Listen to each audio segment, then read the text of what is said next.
Good evening, folks, and welcome to another edition of the Dr. Narine Dat Show. Here on the Dr. Narine Dat Show, we create a safe space for positive energy only. And obviously, when it comes to our guests, we do it a little bit different. We don't do it the same way like we have done in the past with our Let's Chit Chat with Narine Dat, right? So we've kind of looked at things a little bit different now, and we're basically selecting our guests, meaning that the guests that we have on our show are selected for reason and for purpose. And so tonight we have one of those guests, and he's a very, very talented professional sportsman and a Guyanese born as well, too. Not that that has anything to do with anything. And our guest this evening is Delroy. So, Delroy, welcome to the show. How are you doing tonight? Thank you. I'm doing well, fine, thank you. Today was a very calm day. All right. All right. All right. And so obviously, this is your time. Tonight is your night, where we're going to kind of utilize our time to kind of get to know you as an individual, get to know you as a professional swimmer, to be specific. But before we get into any of that, I want you to take a minute or so, a minute and a half, 2 minutes. This is your time and introduce yourself to us.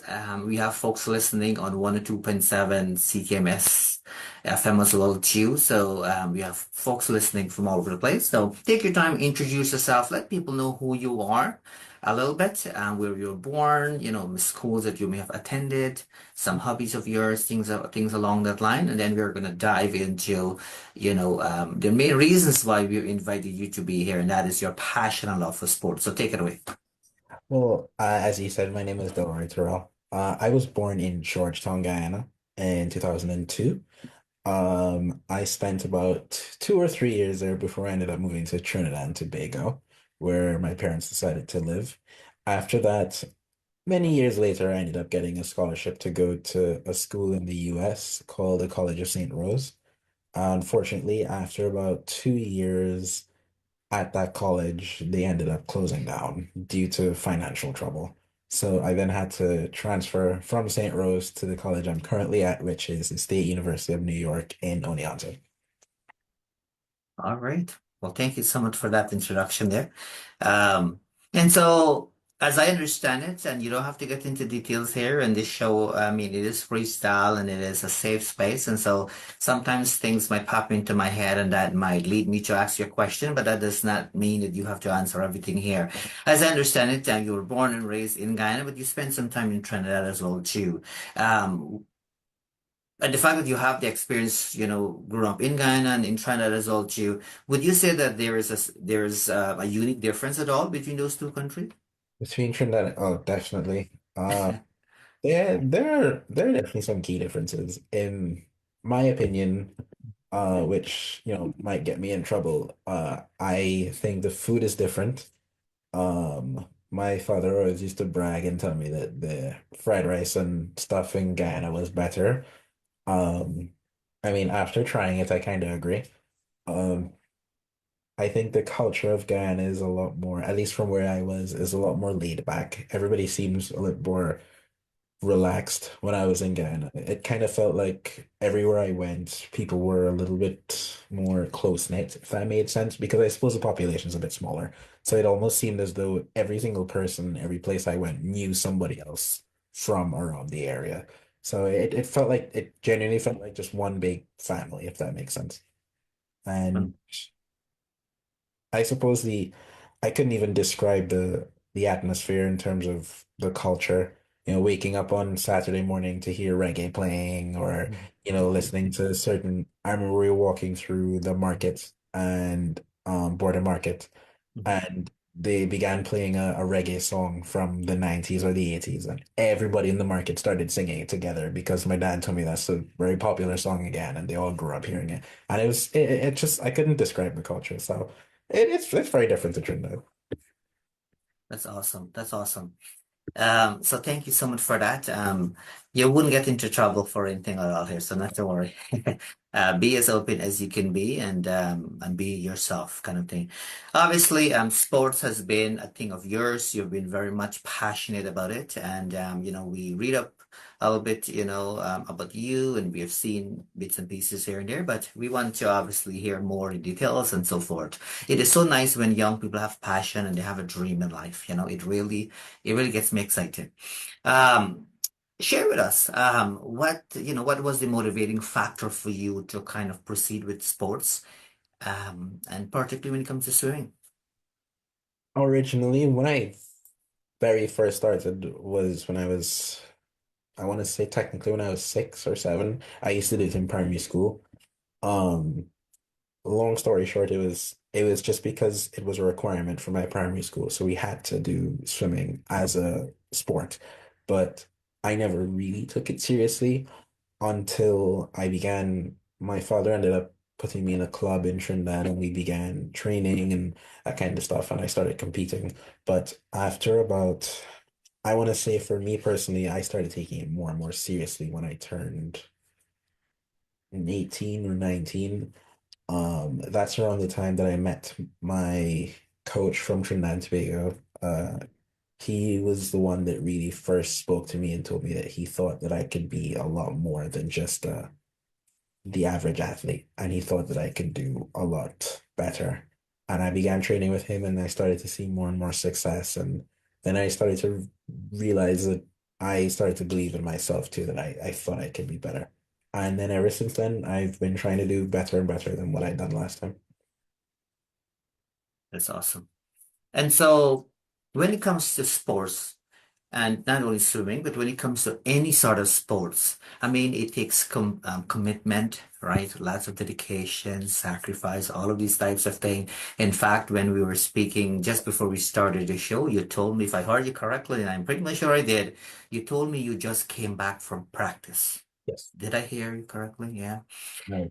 Share with us, and go in depth in details, because we want people to know the sacrifice that goes behind the scene, because people don't get to see that, right? They just see the successes and things like that, and so forth. Share with us, some of the stuff you do behind the scene in terms of preparing for competitions, things along that line, meaning, how many hours do you practice per week, things of that sort. Go ahead. So when I'm preparing for a competition, especially because I'm in school, it can be very difficult because I have to, for example, I'll wake up, I have my classes, usually they start at 9 o'clock or 10 o'clock, depending on the day. And then I'll have class right up until 3 in the afternoon, maybe 4. Um, Depending on the breaks that I have, because I don't have much time left in the day, in between class, if I have about 2 to 3 hours break, I'll leave class, I'll run to the pool, I'll get about an hour or two of practice in, and then I'll change off, dry off, and then go to my next class. And then when I get back home, I have to eat lunch and then grab the bus, head straight back to campus, and then I have practice usually at that evening. Then I usually have to stay after later on into the night to do things like yoga or stretching or self-care, as they call it. And it kind of varies from day to day. So then on other days when I don't have as many classes, then I can do things more like my gym work. I'll take about an hour and a half to 2 hours of gym. I'll go to my class, I come back, go back to the pool, do more self-care, and it's kind of just a routine of swapping between schoolwork, the gym, or the pool. So at any point in the day, I'm only going to be at one of those three places, and then usually by the time I get home, it's just to go to sleep. And it got to the point where my own roommates in my apartment told me that they'd never seen me at home for more than 50 minutes. The only reason I ever come home to my apartment is just to sleep. And then after that is back to work. Amazing, amazing. One of my coworkers, we are both in mental health, kind of thing, but she's a former professional athlete. She is basically a Olympic recipient. She does sports as well too, but it was track and field related. And she said to me that when it comes to sports, discipline is so important, right? Will you agree with that statement? You have to be disciplined, right? Because you have to watch what you eat and all the basic things, right? 1,000%. I don't think I I sometimes kind of I would lie and pretend like I'm a perfect athlete. There definitely are some periods of time where I have kind of fallen off or Mhm. had a routine to keep. And Mhm. that morning I woke up and I just said, I'm too tired. I can't do this today. And there definitely been some moments during the season where I've just kind of had to back off. But I admire those athletes at that level who can maintain that for an entire month, 2 months, a year, 2 years, 3 years. I admire people that can just stick to that one thing and do it repeatedly for years and years and years. And so what would you say is the hardest thing for you, just for you, because I mean you're the one doing it. What do you find the hardest apart from balancing? Because it's hard to balance because you're in school, you're trying to stay on top of, your practices so that, you can get things going. What's the hardest thing for you, in your opinion? Or based on your experience, not opinion. I think the hardest thing for me, it's kind of just what I was saying. So I think just being able to stick to that same rigorous program for a lengthy period of time, because definitely after, it's always the most difficult part of it is always beginning. The first few weeks are always the worst when you start a new program and you know it's going to be hard and you know it's going to be tough and it's going to be really long. But after about 4 months in, you're very sore, you're tired, everything's really kind of breaking down. Now the pressure really kind of sets in. So for me, the hardest part is being able to push through that mental barrier of just this is not my limit and I still can continue on and not allowing it to slip, not taking a day, not taking that when I know I'm supposed to be doing this and so on. So Awesome. Thank you so much for that. So, I mean, you've entered several competitions, you've won several competitions, so forth. Take me back to your very first competition. Tell me about that journey in terms of what you did to prepare yourself for that competition, and also, and this is a double question here, and also, what was it like when you walk away as a winner? So you're taking me in terms of you're sharing with us the preparation piece, right? Because you had to prepare. There could be a lot of anxiety in terms of competing, right? Because you're competing with other folks, and that can be hard, right? There can be a lot of pressure and so forth. So tell me about that, but also tell me about the outcome as well too. Take it away. I think I can barely remember my first competition. I would have been 8 or 9. Mhm. If I'm remembering this correctly, I believe it was a primary school meet, and I think I came second. Or no, I only did one race. I remember my father only put me in one race because that's the only race I could do at the time because like I couldn't I couldn't swim, so I could only do one race, and then I just went home after that. And slowly, my father and I learned together things like warming up properly and what a routine means and all Mhm. that kind of stuff. So nowadays, preparing for meets, I I suppose within the weeks leading up to the meet, things become a bit more focused. So instead of just training in general, my coach and I would start working on specific things that we need to target for the meet, just to sharpen up on some skills. I've recently started working on mental imagery, which is something I never really knew about before. My coach Mhm. introduced it to me to just sometimes take 15 minutes before, after practice, to just envision the race, envision the sounds and everything, to put myself mentally into the race before it starts. And then actually getting to the competition is, I suppose it will vary for different people, but for me personally, my coach and I have worked out trying to quote unquote shut my brain off for the meet. So not too much thinking going on, just Mhm. allowing us to do what we've been practicing for the entire year, not really thinking about anything because we already know what we have to do. So at that Mhm. point at the Mhm. meet, I try to have fun. That's my personality. So I try to be a little bit more relaxed. Sometimes I like to sit and look at comedies or listen to the news from back home or just anything I can to take myself out of what's going on so I don't sit down and Mhm. analyze things. And then only up until if my race is being called, I'll wait until 10, 15 minutes before I really start locking into the race, focusing, shutting everybody out. And then once I get up to the blocks, I try to clear my head as much as I can and just do what I've been training for. Amazing. So what is it that I mean, there has to be something that you like most about it, but I'm asking you now so that you can share with our folks listening or watching right now. What is it that you like most about this particular sport? Obviously, there are several sports out there, and sports is a good thing, right? But you've chosen swimming, which is very unique. What is it that you like most about this particular sports? That's a good question because I did play other sports when I was younger. I Mm, played football, I played cricket. I wanted to do martial arts. My mom said no. And I ended up, I stuck with swimming, I suppose, because I just I like being in the water. mhm, I feel most comfortable in the water. I've never felt as good on land in terms of running around or having as much coordination as most of the other guys in football and so on. But when it came to swimming, it came easier for me. I was more natural at it. And I just enjoyed the feeling of just being in water. So even today, when it's a bit more relaxed, when I can just go into the pool by myself, I just enjoy being underwater. I enjoy being in the pool.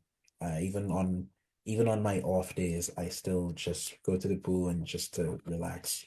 So I suppose I'm just a water boy. I just prefer the water. awesome. Yeah, thank you so much for sharing that with us. And so, I mean, I want you to share it. I've done my research, so I have the information at hand, but I want to hear from you.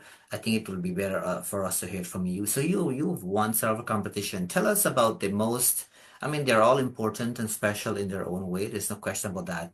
But can you share with us the one that you really, will cherish for a long time? That could be that it required more preparation. It could be that something you've always dreamed for a long time. Things along that line. There are only two meats that I can think of that Mm, those descriptions. mm, Up until about a month ago, if you asked me that question, I would have mm, had another answer. But mm, as of a month ago, I would say it was my conference championships. That's probably the most memorable competition I'll have. Not because I did anything spectacular, at least in my opinion, and not because I did anything that I was necessarily proud of in terms of my time wise. But when it came to the actual race itself, I the amount of obstacles that I had to overcome to win my last race is something that I was very proud of myself for. So before the race, well, 2 days before my event, which is the 100-yard backstroke, I realized that I injured myself on the first day of the meet. So during one of the races, I did a flip turn in the water. I hit the wall and I realized I felt something on my back just pull. I felt like I couldn't use my lower back or my legs anymore. Then the day after that, it got worse to the point where I felt a kind of a numbness from my lower half go down. And then the next day, I had my event. This was the event that I was mm. ranked first in, and I was expected to win. So I won't lie, I started crying before the race. I was in the And hotel. men can cry too, by the way, but go ahead. I started crying in the Mm, hotel with my friend, my captain. mm, He and I were in the same room, so I started telling him, that I didn't think I can do it, and I think I may have to just pull out the rest of the meet because mm, I don't think I can do this. And my captain told me, he reminded me, he said, whenever I was feeling down, you always told me that, life is not always fair, and you just have to work with what you get and work as best as you can. And he said that that's all I'm going to tell you, that you have to work with what you have right now, and I'm just gonna tell you to keep going. I got to I got to the pool the day of the my race, and I was still teary-eyed. I was just complaining to myself, this is just really unfair. How can I get injured right before my race? I don't understand, and mm, so on. And when we got there, I spoke to my coach. I sat in the one of the rooms. It was just myself and my coach, and I was just telling her everything, and I was just like whatnot. And I told coach I just needed a few minutes because my race was coming up in about 20 minutes. wow. I had to make a decision on whether I was going to do it or whether I wasn't. And going into the final, I had now been bumped down from number one to number two. Somebody had just taken my top spot, which I had held on to for the entire season. So now I didn't even know if I was going to be able to do the race. I didn't even know if I was going to be able to finish, and I did not know if I was going to be able to win. and I decided that I needed to hear from somebody else. I needed somebody to give me some advice. So I called my mother and I asked her, I told her the whole Seems situation. to be like the right person. Go ahead. Told her and I told her everything that happened and I asked, what do you think I should do? Mhm, And my mom said something. I was still like so I was like a little kid, like I had snot coming out of my nose, I was crying, and mhm, I need some advice. And she said that she said something I won't ever forget. She said, I won't be disappointed in you if you decide not to continue for your mhm, own health and safety, but I will be disappointed in you if you don't even try. mhm, And when she said that, she genuinely sounded disappointed. And that hurt worse than anything else I could have thought of, the thought mhm, of disappointing my own mother. So I realized at that point that the only thing that would make her happy would be me just doing the race, not much less and winning or anything. I realized at that point that my mom just wanted me to do this. So mhm, I decided to go and do it. So after my mother said that, she just told me, do whatever you have to do, but that's just my opinion. And mhm, she hung up. As soon as she hung up, I just took my hoodie. I pulled my hoodie over my head. I dried my eyes so nobody could see I was crying. I ran out. I still had about 50 minutes left before I race, and I had not warmed up at all. So I mhm. had to run. I grabbed my suit. I just pulled that thing on. I took all my clothes off. I hopped straight into the warm-up pool. I did about 5 or 6 laps, and then I hopped out. I dried myself, and I ran straight behind the blocks as my race was about to be called. And somehow to this day, I don't know how, I ended up winning. And when I looked up at the clock, there are pictures of that I posted online of just me when I was sobbing after the race because I hit the wall. I couldn't believe that I had won because for the entire race I was in pain with my back. So I couldn't believe that I actually won when I hit the wall. So after that, I remember standing up outside just crying with with my friends because they all came running to hug me because they heard the whole story. And then I immediately ran and grabbed my phone and ran outside the building into the freezing cold of New York. And I grabbed my phone, I called my mother, and I just started telling her that I won. And my mom started crying on this one. It was everybody was crying. And then Amazing. my mother said she was very proud, and she told me let it be a lesson for now on that you see what can happen or how many times people miss out on a gold in their Mhm. life because they decided to just stop when they had one more lap in them. And my mom told me never ever forget that day and use that as a lesson moving forward that you always have more in you than you think. Amazing. And thank you so much, by the way, for sharing that story here. Very motivating story, very touching when you really think about it, eh? Because you could have easily say, look, this is not the end of the world. You're going to take a step back and you're going to be ready for next time. You could have said that too, but you didn't. And you went with your gut instinct. I like the fact that you did a little bit of a check-in, right? Check-in with the boss, right? Kind of, and she gave you, a mother's like, so to speak, a response as well too, and you've kind of follow along, and I mean, at the end of it all, you came out as a winner, which is amazing. On that note, I want you to know this. I really admire you how you have close relationship with your parents. I really do. Um, because even when I was setting up, all of this, setting up the time for us to meet and a date and so forth. You always bring in, your parents in the picture in a good way, and I think that's a beautiful thing.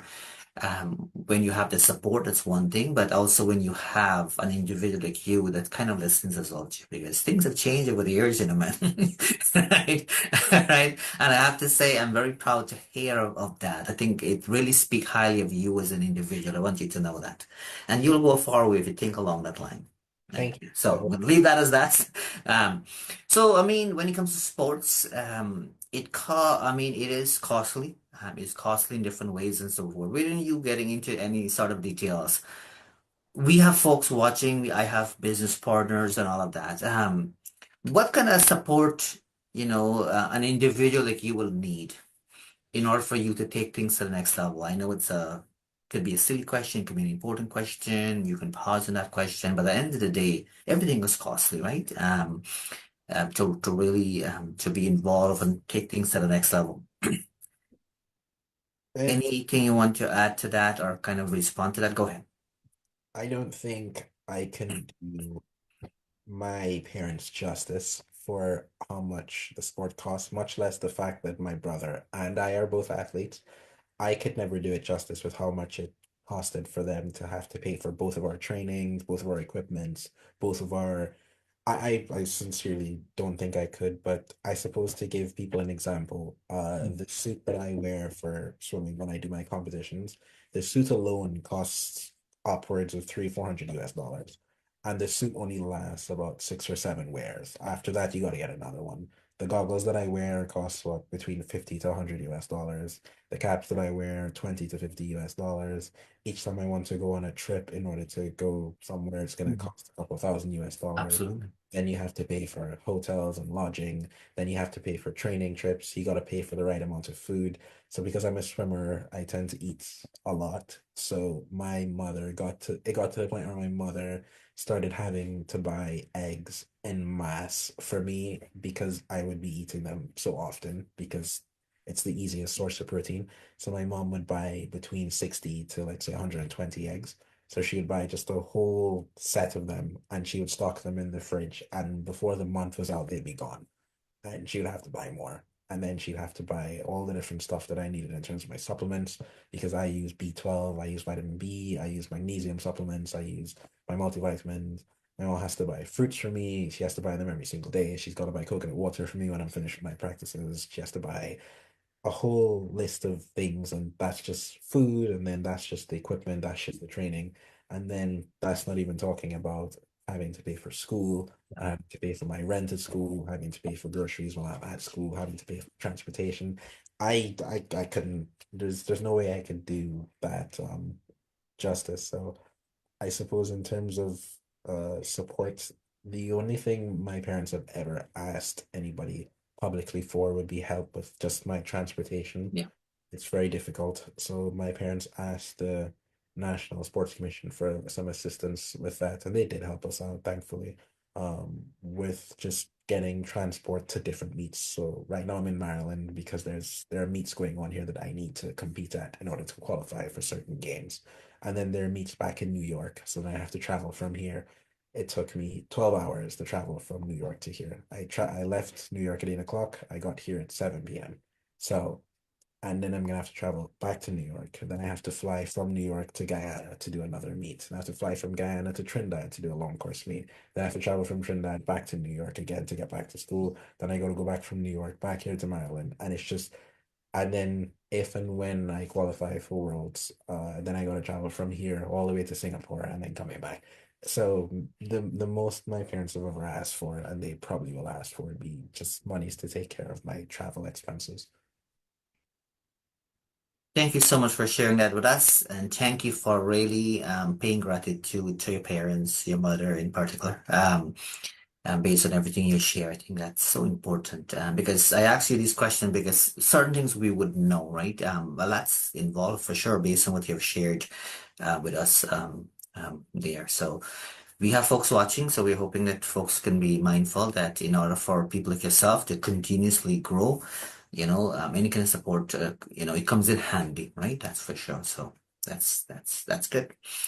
Um, and so I know when it comes to sports, and you will know more than I do, by the way, when it comes to sports and so forth, any kind of sports for that matter, people tend to retire, they retire early, right? So I'm not sure, like, how old are you again, if you don't mind? 22. Okay, so you're still young. So assuming you're going to continue on, which I hope you do, what will be what's like a decent age to retire for something as such? Because it takes a lot of physical strength. Swimming is one of those sports that doesn't have a high Oh, impact on the body. So there are swimmers that, especially more and more now, there are swimmers that swim currently, well, at one point, the world record holder for the sprint event, the 50 meters butterfly, he's from Brazil, and I think he was 45 when he broke the world record. And there are swimmers now that swim until they're 36, 37, 35, and they can still compete at a very, very high level at the world level. So I suppose a good time to retire in swimming is simply when you decide that you've had enough, because there are people that can still swim fast even when they're a lot older. There are people that are parents who swim. There are people that work full-time jobs and they swim in the Olympic Games. It it it really just depends on, I suppose, when you're ready to stop. Because obviously after some time the body will begin to break down naturally. But swimming, it tends to happen a little later than sooner because there's no high impact because of the sport. So Well, you thank can you. retire, I suppose, whenever you'd like. Well, that's good to know. I wasn't aware of that aspect of it, so I've just learned something there from you. That's one of the reasons we should never assume things, eh? So thank you so much for that. So what do you see yourself accomplishing based on what you've said? Because you can go as long as you like, as long as you can do it. So what do you see yourself accomplishing, in 5 to 10 years? And I'm referring to the sports.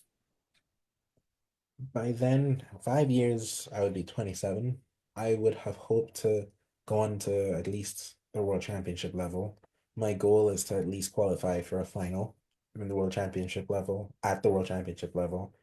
And I would love to compete in more of the regional and international games like the Caribbean Games, the Central American Games, World Championship Games, Commonwealth Games, those types of events, and to actually win medals in those because I am, as far as I'm aware, I don't think Guyana has done that in swimming. As far as I'm aware, I know we've had a lot of excellent swimmers in the past, so I don't know if I know a lot of them went to those games. I'm unsure if anybody ever medaled. So that's my goal for the upcoming years. Awesome.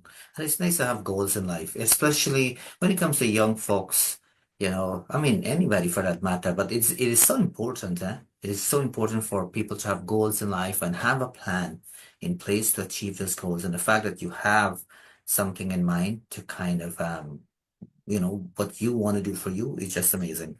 So what I'd like to do, we're just gonna pause for a couple seconds, and I just want to acknowledge a few people, and then we'll kind of take it from there for sure. I know it's Sunday evening, a lot of things happening and whatnot.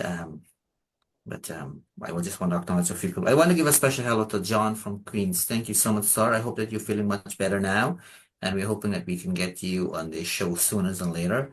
If you don't know of John, Delroy. John has done a lot of things in terms of promotion and whatnot to a lot of folks over the years.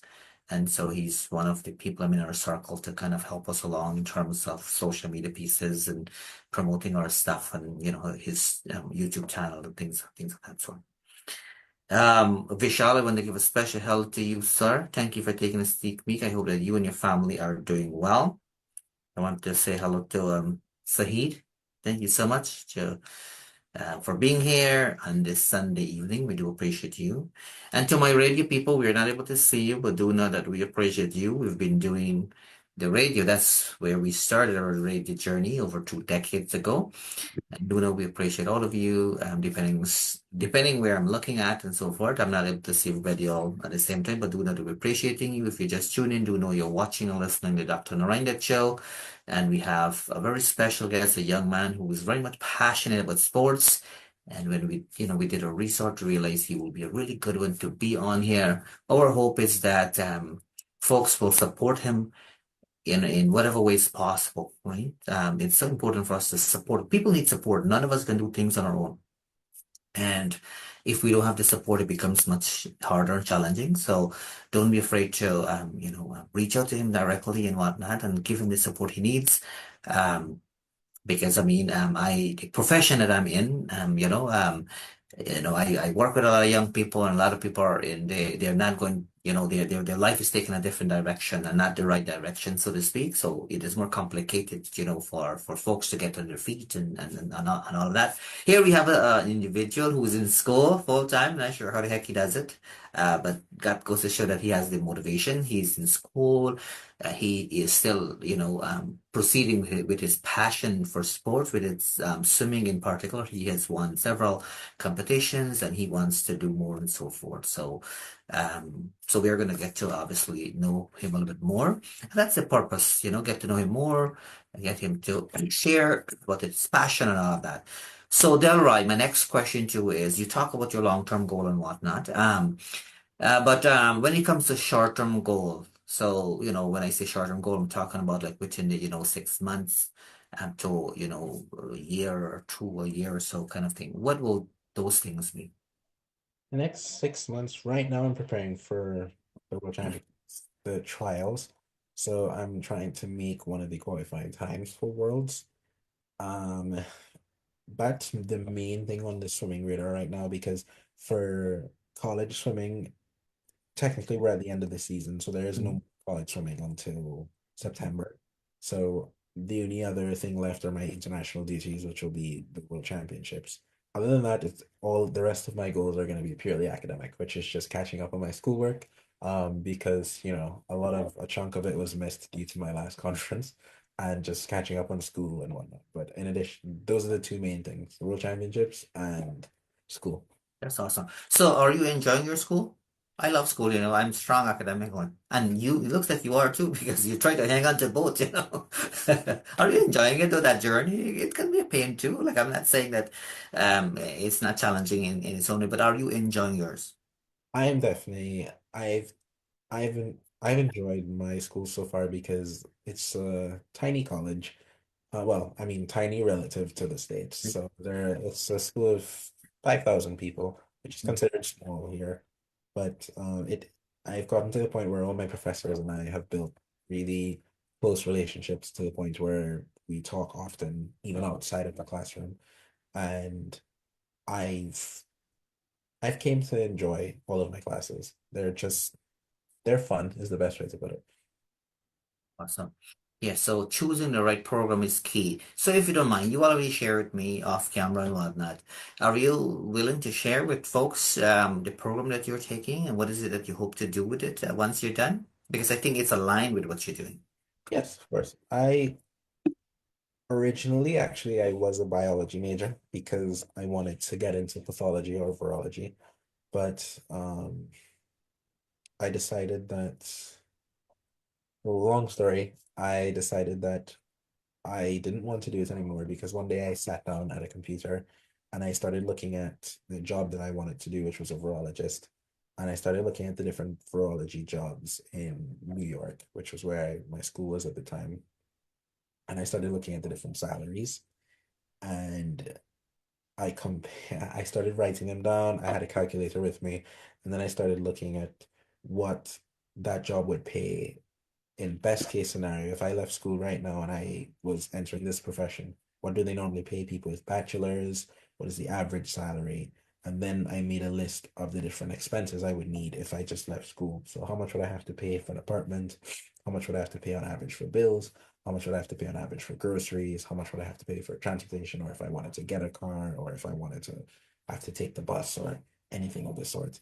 And I started adding them up in addition to the expenses I have from school already. And then I realized that I would probably be out on the streets within a couple of years at best. That was the best case scenario because then I started looking at the job crisis where you have thousands and thousands and thousands of people doing the same majors and applying for the same jobs. Mhm. So there, so there was a big if over the question is if I got into one of these jobs and I became a virologist, and if they paid me a proper salary, and if the person that I was working for was a fair and honest person, and I was paid well and paid on time and so forth, and if all of those things went to plan, then my best case scenario is that I would probably be in debt within about 2 to 3 years.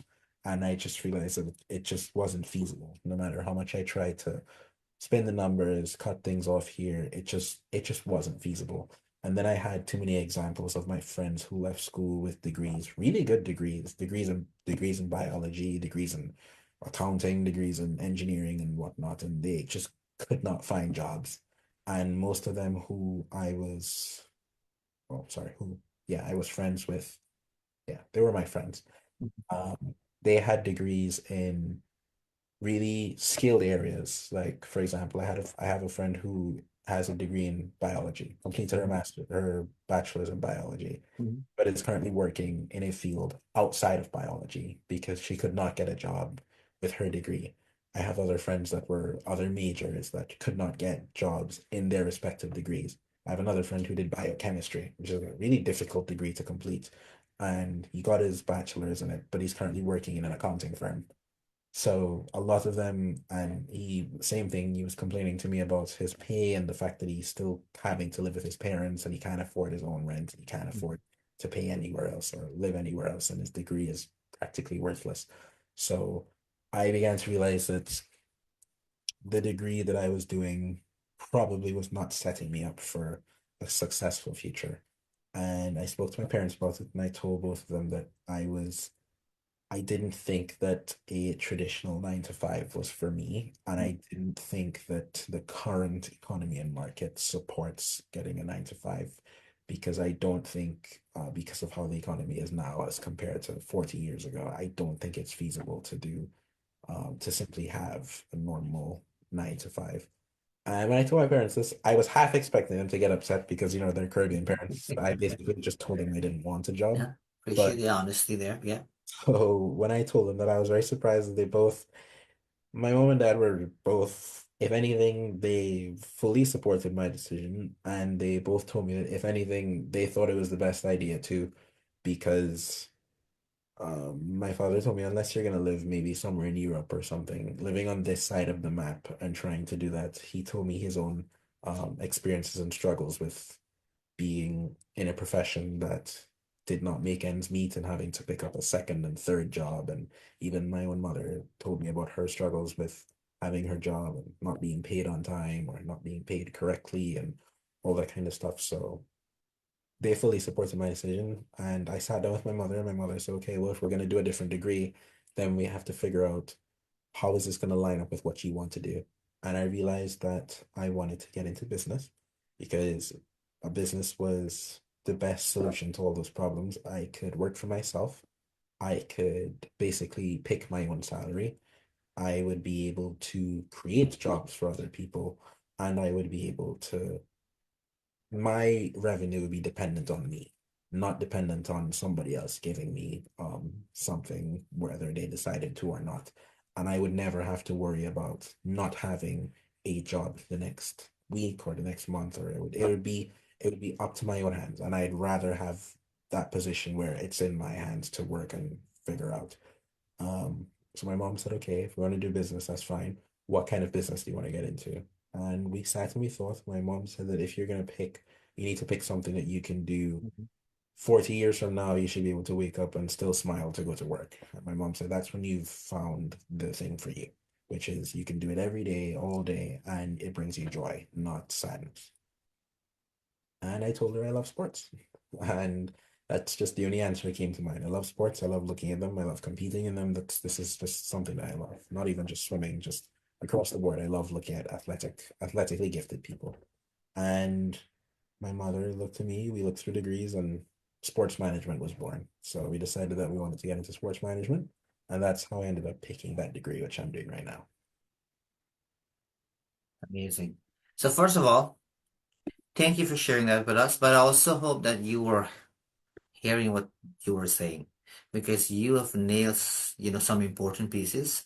I'm a former employment counselor. In my earlier years, I kind of worked as an employment counselor, so I've had the opportunity to work with many people trying to figure out what is it that they want to do after graduation or what is it that they want to do in terms of a second career or career choices and so forth. And honestly, based on your response, I really like how you took some time and you did your research, right? Because you want to make sure when you're done school you can find a job. Basically, that's what you told me in different way, which is awesome, right? Because it's not worth it. Trust me on this one. It's not worth it to go to school, spend lots of money, time, and all of that into something, and then you're doing something totally different. And so it is key. And I really like your style. I like how you're not making decisions on your own. I like how you go and you check in with your parents and say, look, this is the situation. This is what I'm thinking. What's your thought? This is amazing. I honestly predict really, really good things for you. I predict that you will do really great things because the way you think, the way you you approach, some situations and so forth. Um, you do it in a really good way, which is awesome. Thank you. I appreciate that. Along that line, though, do know that all of us, including myself, including Donald Trump as well, too, we all have weaknesses. What do you believe to be one of your weaknesses, and what are you doing to improve it? If you choose not to respond to that question, that is okay too. I think the biggest weak I suppose it is a weakness of mine is uh being a perfectionist. It's something that my coach and I have been working on. She she told me that I can be overly harsh on myself when things are not done perfectly. So, for example, I'll win a race, but I'll still be upset because I didn't nail that one turn, or I didn't Mhm. kick that one extra time that I said I was going to, or I didn't take a breath here when I should have, or vice versa. And she and I have been working on she actually did sports psychology, so she has been Mhm. to work with me on learning the difference between having a good race, having a perfect race, and just being overly critical of myself. And I think part of being a perfectionist, she told me that I have a tendency to jump straight to the negative when it comes to critiquing myself. And she said I can be very, very overly harsh on myself if things are not done perfectly. So for example, I had a good meet. I won the gold medal, broke a record, everything. I was still upset with myself for the week after that because I only won one gold medal. But those were the words that I said to myself. I just Mhm. won one. I didn't. I saw people leaving the venue with three and four silvers and golds, and I only have one little gold medal, and I didn't think it was good enough. And my coach told me, well, let's put it this way. First of all, one of your teammates got disqualified in his favorite event. There are people on your team that won no medals. The people that are walking with silver and bronze never experienced being first place before. There's so many other ways that you could look at that, but you're choosing because you're being a perfectionist that it has to be six gold medals or you're a failure. And she told me that's just not how it's not a healthy approach to life, and it's not a healthy approach to swimming to simply categorize things as either they're perfect or they're completely a failure. So I suppose that is a weakness of mine, and she and I are working on that by simply she told me that every time I have one of those perfectionist thoughts, which is instantly critiquing something, I should, instead of spinning it in the negative, spin it in the positive. So I remember when I told her before one of my races, well, what if I'm not able to kick all the way to 50 meters like we practiced? Or what if I'm not able to do this thing? Or what if I'm not able to turn as fast as we said? And she said, okay, those are valid thoughts. And she said, why don't we try doing that the other way around? Well, what if you're able to do that? What if you get in there and you feel perfect? What if you get in there and everything goes absolutely according to plan? Or what if you get in there and you feel fine? Instead of thinking about things and critiquing yourself on them, how about we try actually um, looking at things in a more positive light? So I'm working on the perfectionism. Awesome. Yeah, thank you so much for being honest and open here. Um, Earlier I said to you that I can see you go places in life, and I'm not taking that away from you because I like how you are taking advice from the coach. I like how you taking advice from your parents and all of those types of things. If you're one of those people who think that you know it all and your way is the only way and on all of that, that can be dangerous actually. But you have what it takes to kind of step back, digest things, and say, look, there are different ways to do things and all of that. So I like the fact that you stay connected with the people in your circle and you're taking their advice and all of that, because it is a beautiful thing. And it's difficult to do, but you're doing it, which is awesome. I'm not a perfectionist, by the way.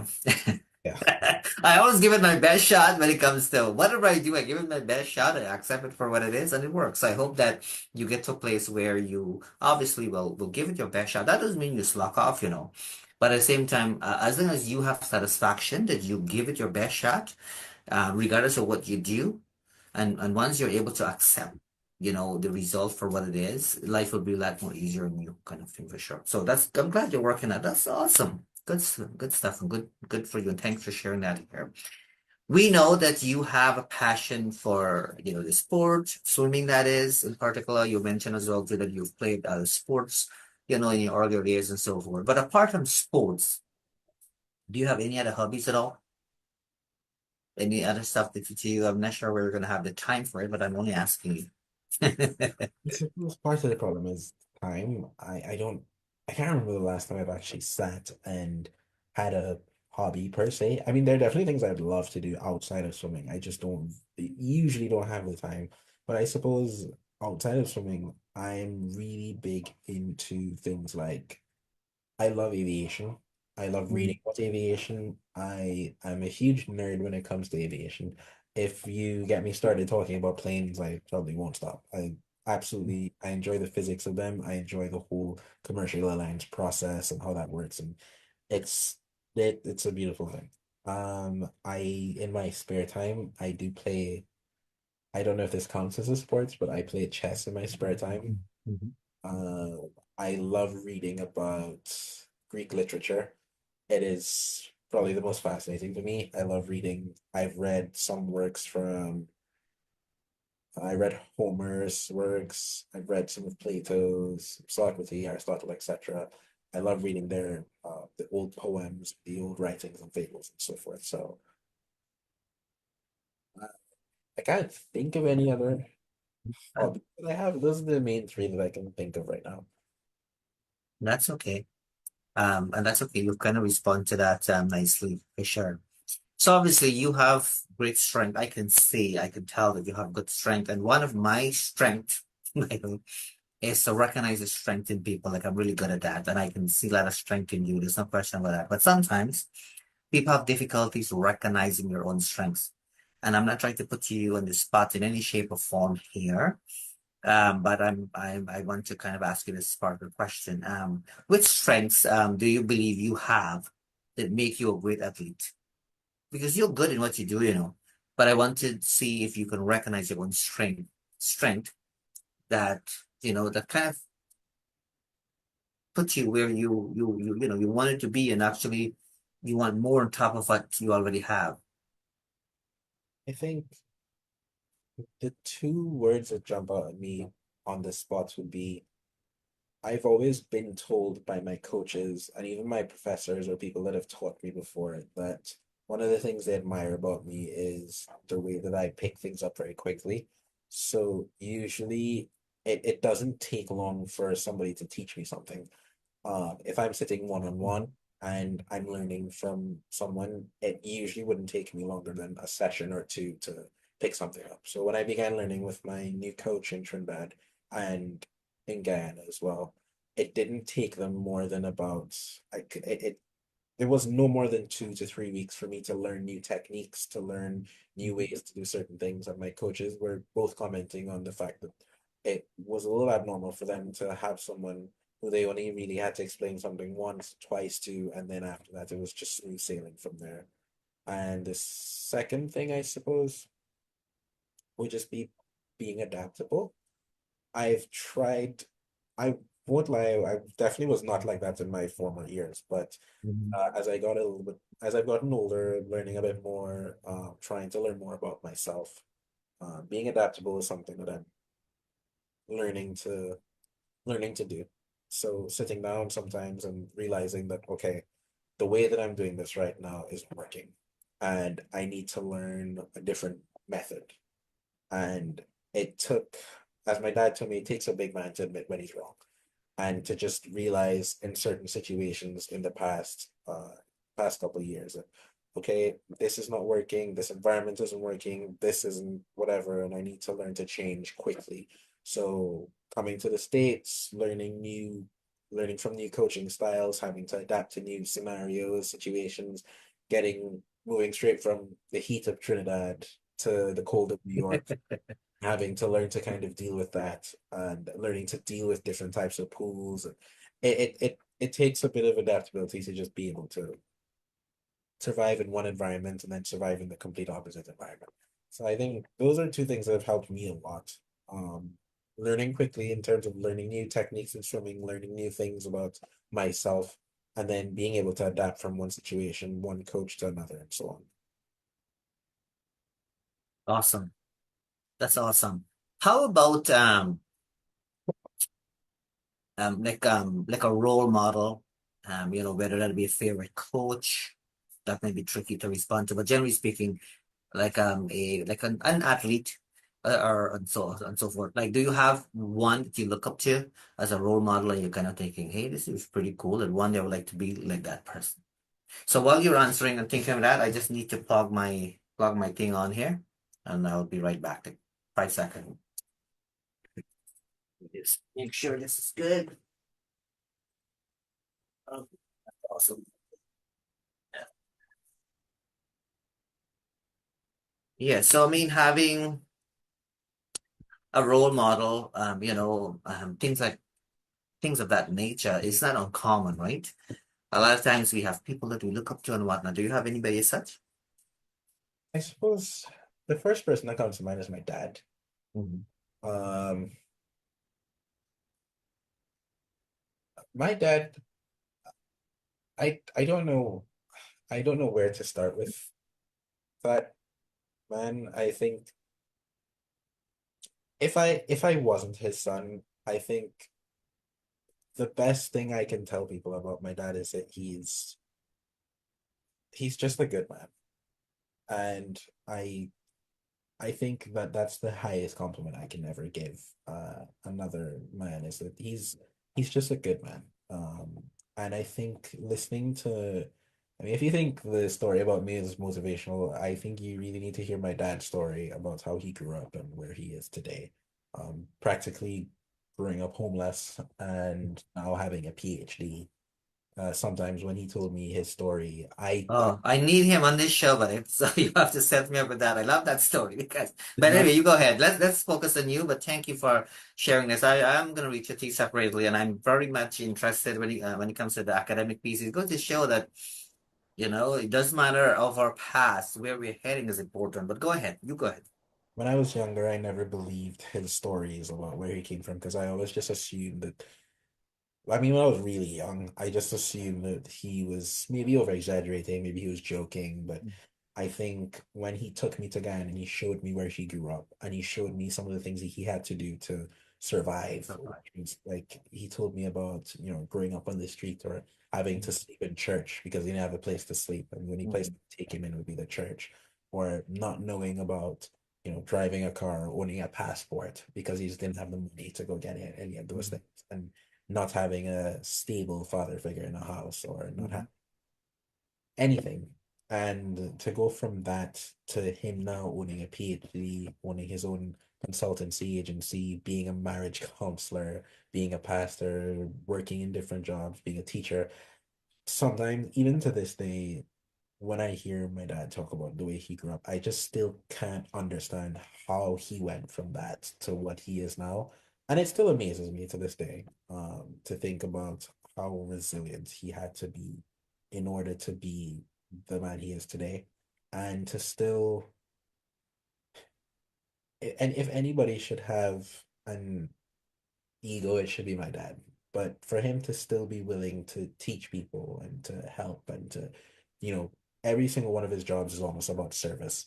Being a pastor, being a marriage counselor, being a professor, being an educator, it just always seems to be giving back. And then, of course, being my dad, which is a tough task, having Mhm. to find money for my swimming, having to go here, fly here for a Mhm. meet, travel here with me, and he's been doing it for the last 13 years nonstop.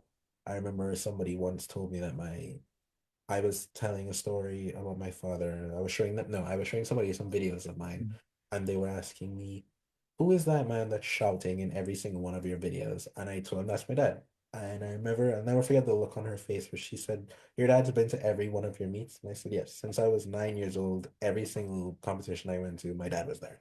Everyone. Everyone that I went to, my dad was walking up and down the side of the pool. He was screaming, shouting. Everybody knew my dad's voice at the pool. But, and she told me her parents were never like that. They never stuck around as much as my father did. So, um, I think if I were to say a role model, it would have to be my dad because I strive to be that mentally tough.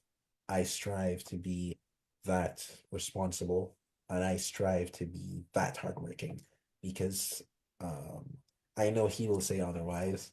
And I've told him this before, and he told me that I'll be better than him one day. But in all honesty, I've told him this, and I will continue to say this. I don't think I could ever even come close to touching the magnitude of my dad's shoes.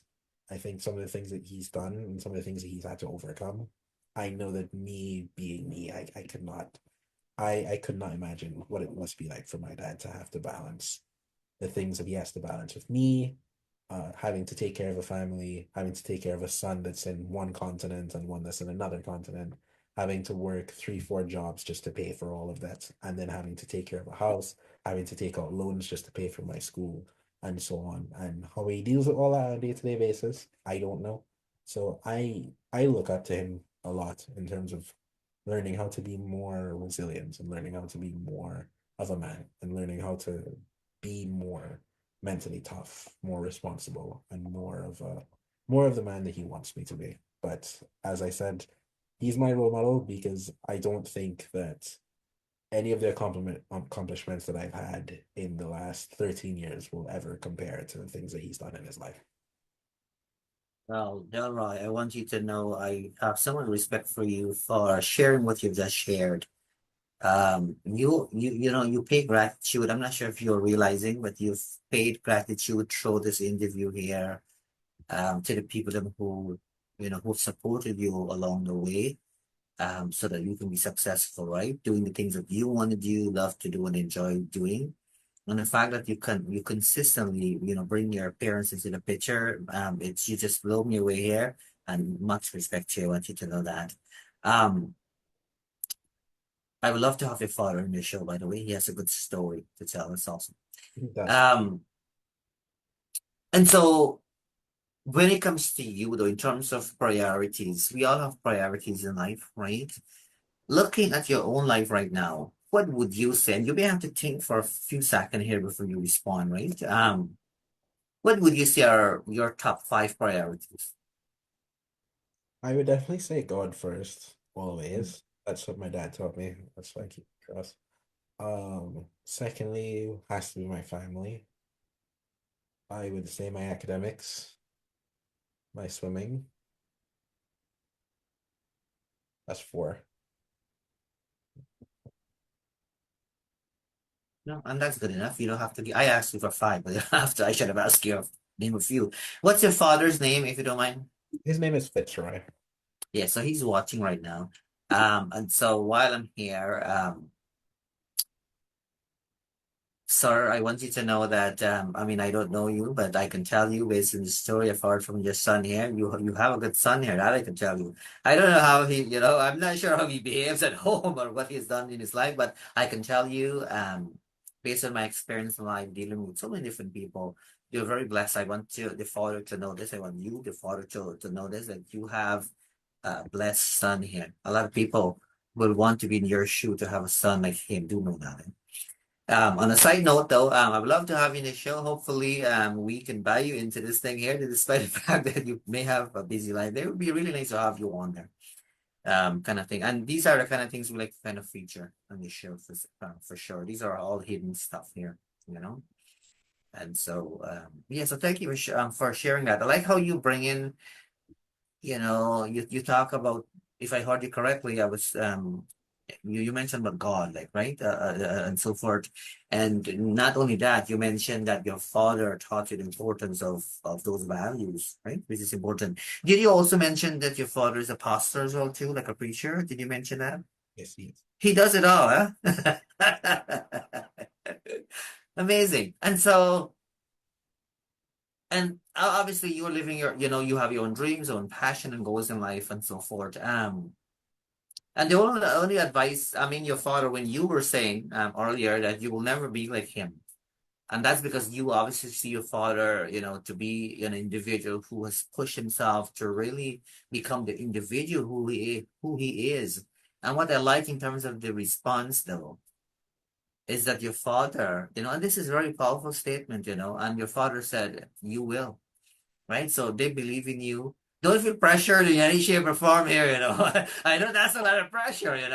But don't feel pressure. But I guess what your father is trying to say to you here is that, the world belongs to you, really, is what you make out of it, right? And so that's what he's saying. And he's also saying in a different way that, hey, we are here to support you, to watch you continue pushing yourself, which is awesome. How does it feel though? Because I mean, I work in setting where people don't have those kinds of support, right? How does it feel to know? And I hope that you get what I'm saying here, because you really have to be in somebody else's shoe before you really understand things, eh? How like now that you're sharing all of this, and I can see not that I'm cross referencing anything here, I can see it's clear that what you have said is so true, right? How does it feel though, knowing that you have, the two main people to support you doing what you love doing? It gives me a lot more confidence to try a lot of things that I suppose I never would have been able to try without them.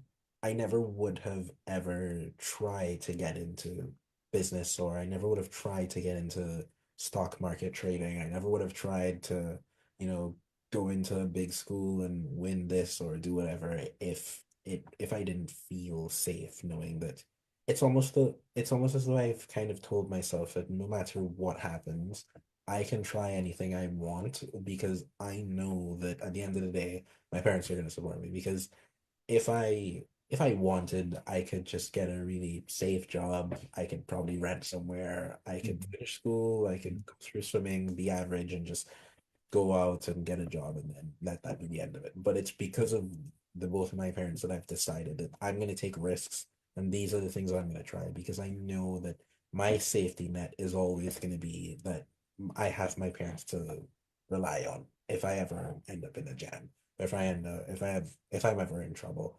So for that, it's given me the confidence to go and start my businesses, to go and, train as hard as I can and put as much effort as I can in because I can give you another example actually. When I was in sixth form, I don't know if they have, yeah, when I was in sixth form in school, um, I I was doing three business subjects and three science subjects. So I remember telling my mom at the time I wanted to do a biology degree in school. So, Mhm. but the problem was that morning it was for CSEC, not CAPE, sorry. And I had my principal of accounts exam that morning. And I knew I was going to fail because I was horrible at accounting. I could not do accounting. And no matter how much I tried, no matter how much I studied, it just was not working. And I called my mom and I told her that I want to do biology. I feel like I've done well in my science exams. I don't know what I'm going to do for this POA exam. What should I do? And my mom, she just asked me, what do you want to do? And I told her I want to do biology. And she said, do you need accounting to do biology? I said, well, I don't think so. And she said, well, then go do what you can do. And she said, you go in there, you write what you know, and then you come home. There's no, it's okay. And then she said, she said, just make sure that when you have your science exams, you ace them. But, you stick to what you're good at. And if you know you're good at science, then be good at science. And you shouldn't feel ashamed or like a failure because you're not good at something that you're not good at. If you know you're not good at accounting, Delroy, I know that, you know that, we know that nobody's expecting you to go and get a one in accounting, even though we know that you're more into science. So it made me feel the weight just came off my shoulders. I felt so free. So I sat down there. I felt so confident. I wrote like a couple lines and a couple of the questions because I didn't know anything else. Post the paper, and after 30 minutes, I got up and I left. And I told that story to some of the parents when I went to do a talk at my school, and they were horrified because I told them I think I got like a 5 or a 6 in that exam. I failed. I failed the exam, but I got a 1 in my bio, and I got to my science subjects, and then using that, I was able to get into a college in New York, and I was able to start my biology degree, even though I failed my principal of accounts exam. And it was just the lesson that I learned from my mom, where just she was willing to um, be there no matter what had happened. And I guess an even better example of that is when I did my SATs. Um, I did it the first time. I got a score of 1180. It's not a bad score for an athlete. It's a decent score. Quite frankly, it's good enough to get into a lot of colleges, especially as an athlete. But my parents and I were shooting for 1200, so I had just missed the mark by like 20 points.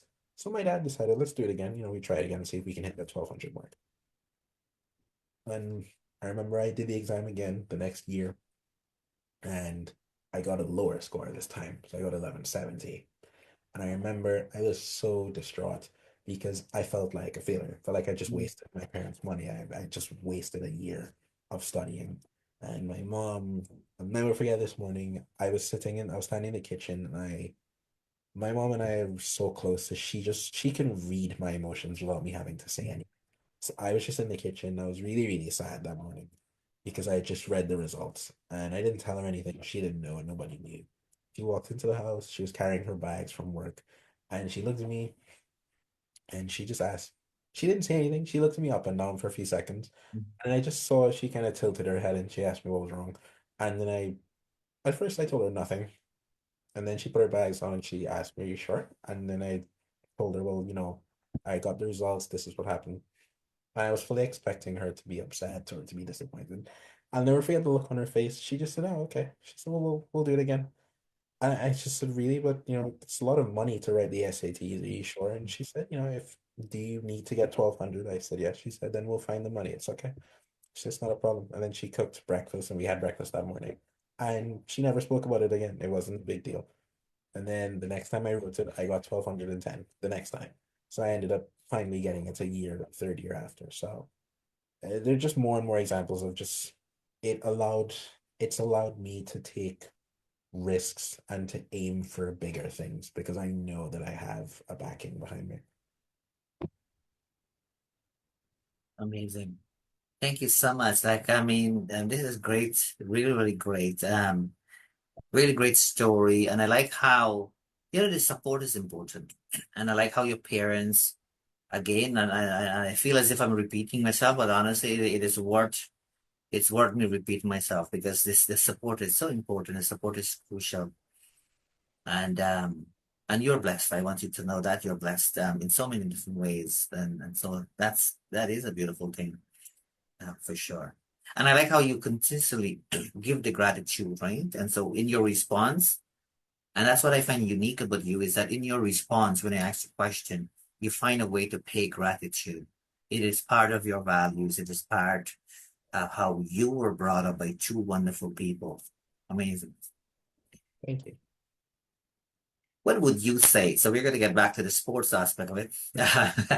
So what would you say are some of the most challenging pieces a sport individual face?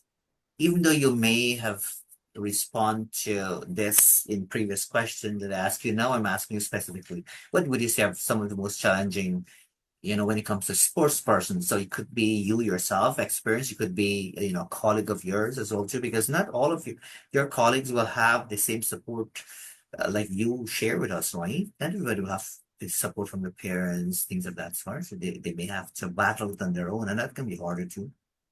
It I suppose it varies by athlete, but I think the main things that I can think of that would be difficult for athletes, one will obviously be funding. It's just difficult for I would say all sports. Um, mm, Finding money for everything is obviously always going to be a challenge, especially when there's no immediate monetary gain. It's always going to be a challenge.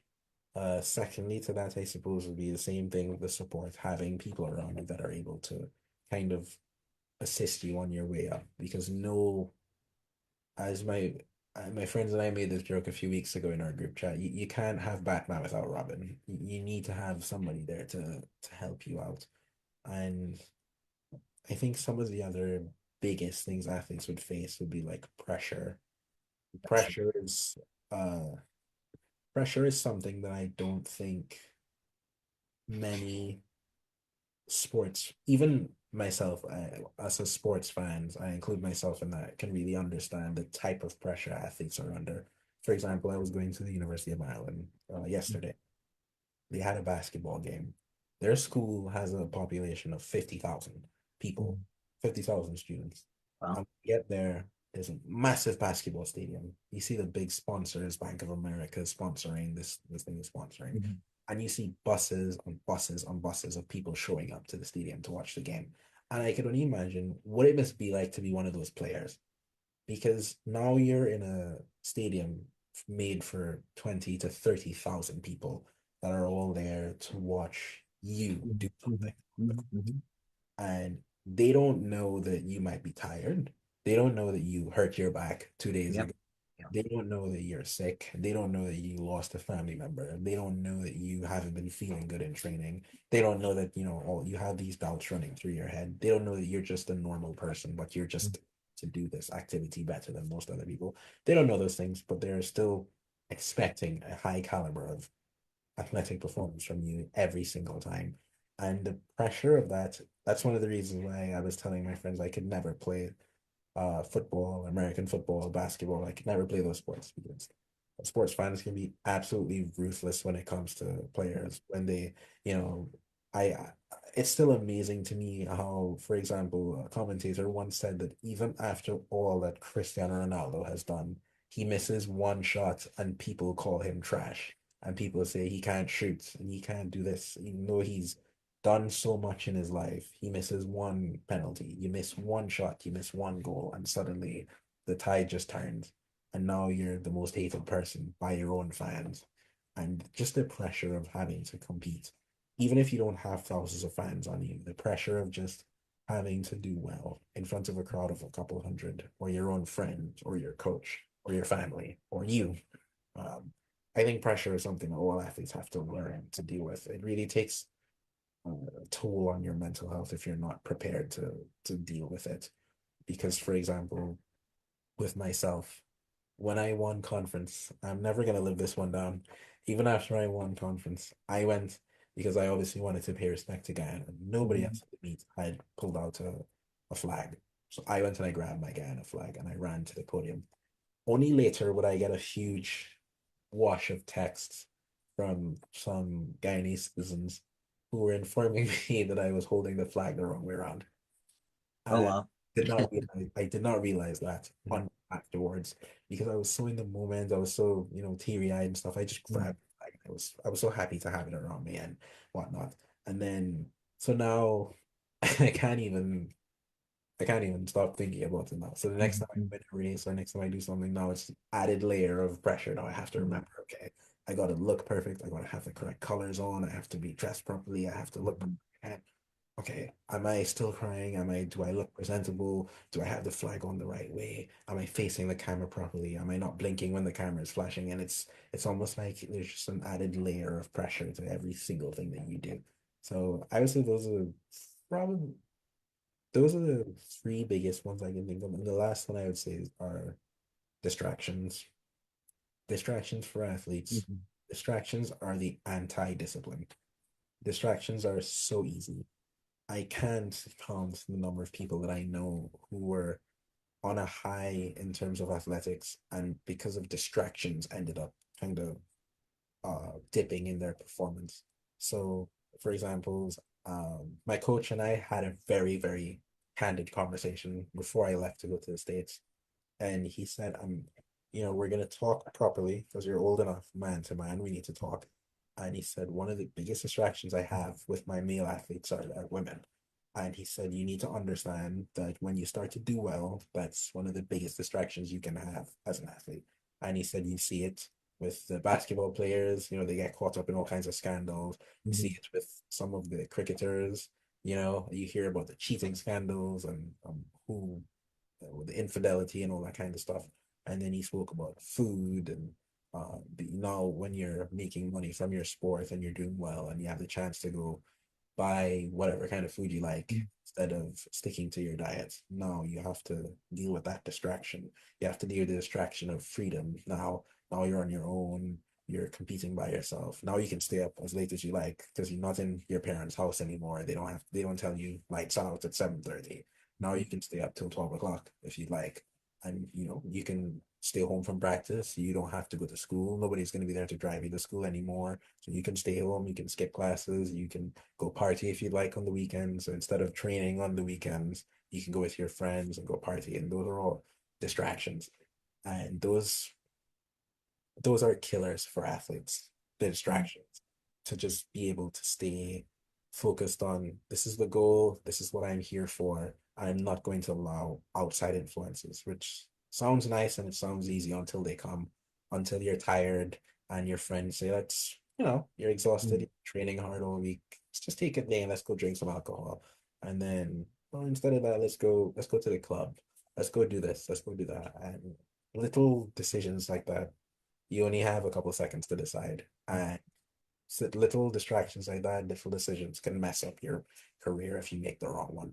So distractions, monetary problems, support, and then pressure. Thank you so much for responding to that. I do appreciate that. I have to tell you, if you have never been given this feedback, I'm telling you this now, you are a very well-spoken individual. Has anybody told you that? My public speaking professor said that to me, and that again, I told her the same thing I'll tell you. That is a credit to my dad. My dad absolutely ensured that I would be able to speak properly. There are a lot. He used to make it a joke around the house, and he would not allow me to say certain things. And I told my professor this, and she started laughing. So he would always correct me whenever I spoke improperly because he was an English professor at one point in time. So if my English wasn't up to par, he would always correct me. Like when I would walk in and he would ask me how was my day, and I would say it was good. And then he would get annoyed. I would ask him what's the problem. And he would tell me because what do you mean by good? Did you get an A? Did you fail a class? What did you do today? I asked you how was your day? And you responded to me in one word. Well, one word can encapsulate 24 hours. So you're gonna have to give me a little bit more than that. Or sometimes when he would correct my grammar on how I was speaking, he would tell me, go and get my bag. I'll say, okay, I'm gonna get my swim bag. And he said, does your bag have arms and legs? Can it move through the water? Well, no, it's not your swim bag. It's your bag that you use for swimming. It's a different story. And Mhm. little games like that we would play. I would correct his English, he would correct mine. And he ensured that I would be able to speak properly. Amazing. Amazing.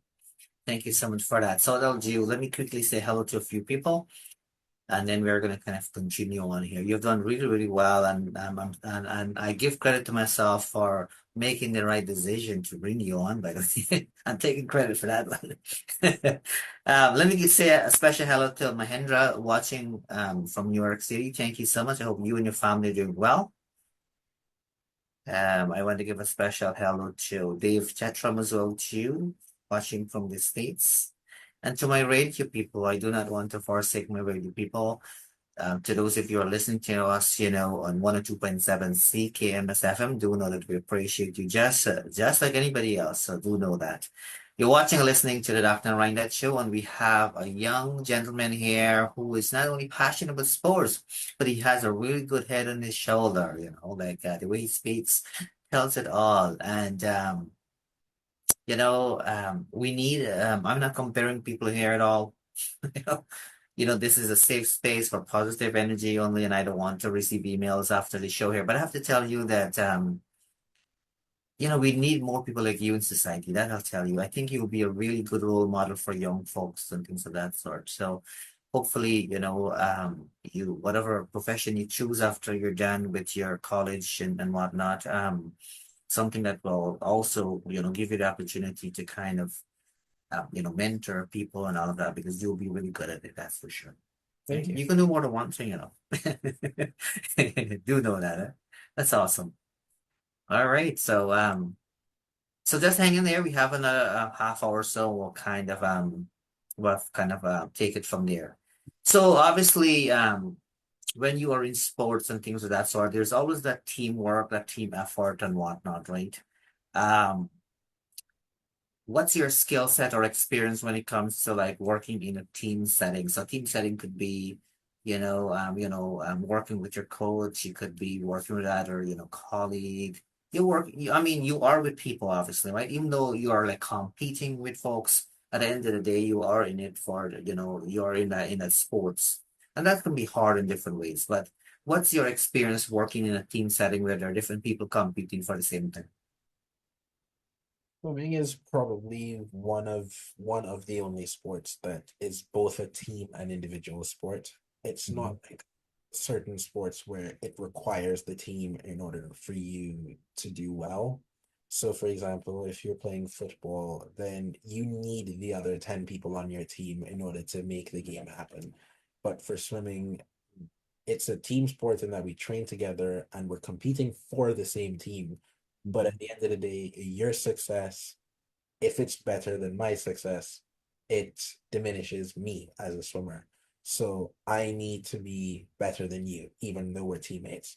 And we might be competing for the same team, but we're competing for the same place. And both of us can't be on the same podium at the same time. So it's a really interesting sport where we might train together, but when the race starts, we're no longer teammates. This is now a competition between myself and you. I think the experience that I have working on a team the most has probably been this past year working on my college team. Because of the challenges that we faced in and out of the pool. So there were a lot of incidents where the team really, well, for example, I had an issue during the season where I wasn't able to, um, what was it? I wasn't able to get, oh, there were some times where I wasn't able to come back home, or I needed a place to stay for like 5 minutes and then go back to campus or things of that nature.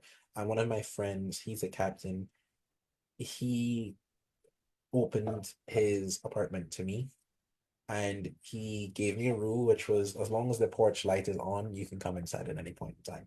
And he, along with four of the guys who live with him, who are also on the swim team, they basically invited me there as their unofficial next roommate. So whenever I needed a place to stay, I could literally just walk from the street and walk inside, and they wouldn't even bat an eye. And whenever I needed anything, we would do it together. So if we needed to go to the grocery store, we all went together. If somebody didn't have enough money, they would all find a way to either send someone money, pool money here, whatever, or if they were cooking, they would find a way to do that together somehow too. So it was really an interesting experience this past season to just learn what it meant like to be a team, not just in the sport that we were doing, but outside of it as well, where we became a lot closer um outside of the pool, and it really translated to in the pool success too, where I was swimming on relays with some of the guys who I just mentioned who I lived in the apartment with. And it they began to understand me so well in the way that I thought, and vice versa. That in swimming you had the changeovers, so just like in athletics, you have to hand the baton to somebody else. And it's something you have to practice because you have to know when to start running, when to stick your arm back, when to place the baton and all that stuff. In swimming, it's sort of similar. You have to know when to start moving on the block, when to start jumping off, when the person hits the wall. Because if you do it too late, you're going to end up giving everybody else an advantage. If you do it too early, you're going to get disqualified. So what helps is what some coaches and even our coach will do is she'll get the people who are going to be on the relay to spend more and more time together. So you begin to understand how the other person thinks, how they are they somebody who's going to try to rush into the wall, or are they somebody who's going to take a really nice, easy time and get in, and those types of things. So it got to the point where my teammates were able to read me very well, to the point where we got our relay start time down to, I think it was point 0.2, point 0.1, which for people who don't know, that means that it took the person on the block 0.2 seconds to leave the block after my hand hit the wall, which means that they practically left the same time as I hit because they were able to read my strokes and read me so well after we spent so much time together that they just knew when I was going to come into the wall, and we could practically do the starts blindfolded. So I really learned a good value lesson this year on teamwork with my teammates. Awesome. Excellent. Thank you so much. For those of you who are watching or you've just tuned in, you're watching and listening to Dr. Narine Dat Show, and we have a very talented young gentleman, Delroy, who I really enjoy chatting with without any question. So, Delroy, I mean, you've had the opportunity to be coached by coaches, right?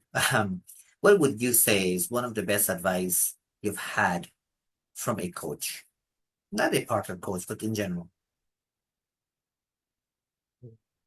I have to think about that one. Um, I would say the best advice that I've thought of, the best advice I could think of.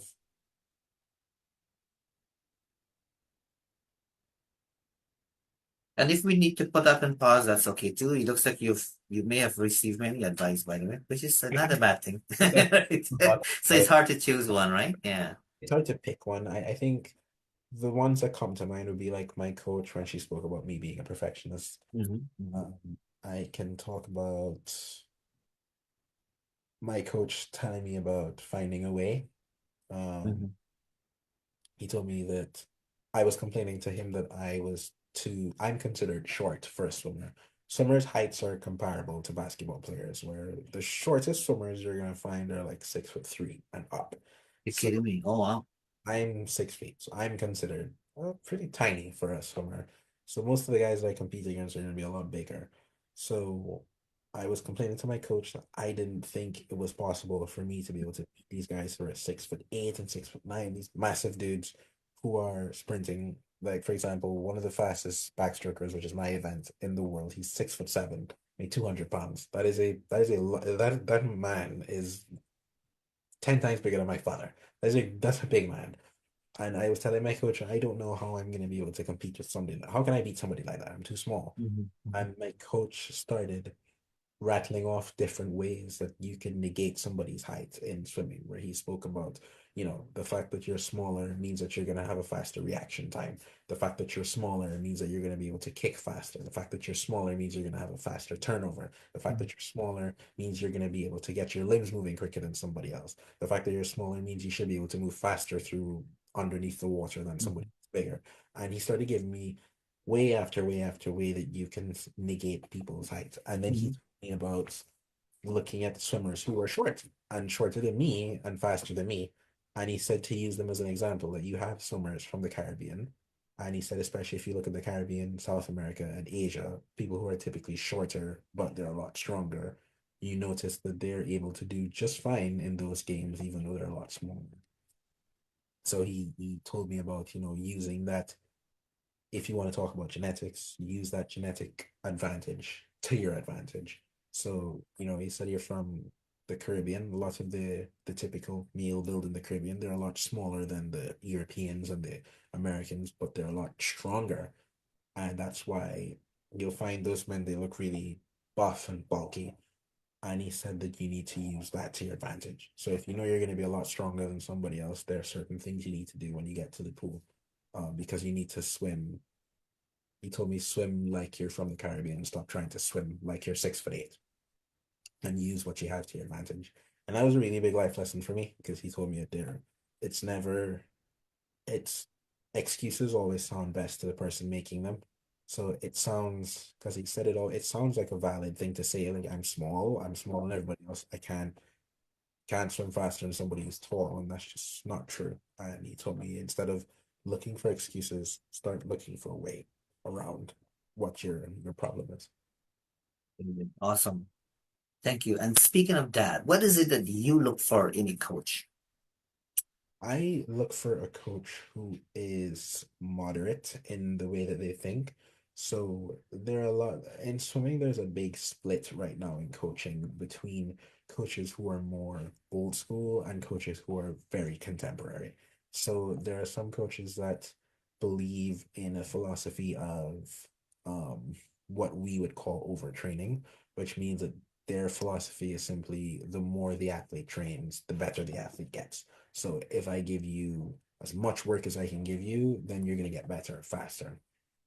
And then you have the more modern approach, which is the less work we do, the better you're going to get, which is if you don't put as much stress on the athlete's body, they're going to be able to perform better, um, based off of whatever scientific research they did. And I think that it's never a good idea when you have two completely opposite ends of a spectrum to simply ignore one or the other, to say that one is good and one is bad. Because as my dad told me, things are not simply black and white or unilateral. You have to look at multifaceted ways of thinking. Two things can be true at the same time. And it's always been a point of mine to find a coach who's willing to look at both sides of the coin. Like that is my current coach. So he looked at one side and said, okay, there is a place for training intensely and putting pressure on the body and really pushing yourself and giving yourself a lot of things to do. Mhm. However, that has to come to a cutoff point. And the modernists do have a fair point when they say that the less work you do is beneficial because you need to give the body time to recover.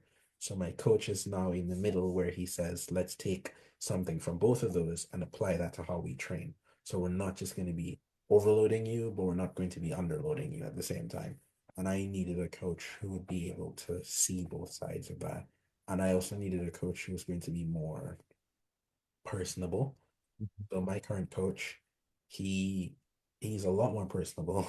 Because back in the older days, there was like a clear split between coach and athlete, where I'm the coach, you're the athlete. You call me doctor, sir, coach, Mhm. professor, and that's that. We don't talk after practice. We're not Mhm. friends, and you stay there and I stay here. Mhm. There was that separation, which has its merits. And then nowadays, it's a little bit more friendly, where now you have coaches on social media following their own athletes, and they text back and forth and they talk and they call each other by their first names and whatnot. And my coach is somewhere in the middle, where I choose to call him coach out of respect, but he refers to me as bro. And before practice, or before we get to the pool, we talk quite normally. We talk about sports. We talk about, I don't know, whatever, the cricket team, how the Mhm. Jaguars are doing, and that kind of stuff. And then, but once practice starts, then he gets serious. I get serious, and now he's the coach. I'm the swimmer, and now we're keeping it like that. But then during practice, sometimes we might joke around. We might whatnot. He's a person that's very able to stick within the middle ground of things without leaning too much to one side or the other. So I suppose in all things, I really just needed a coach who was able to, at all points in time, be an all-rounded person, not just deliberately stuck on one side or deliberately stuck on another side. Awesome. Thank you so much. How about folks who are watching, let's say we have like younger folks who are watching now or will be watching at some point.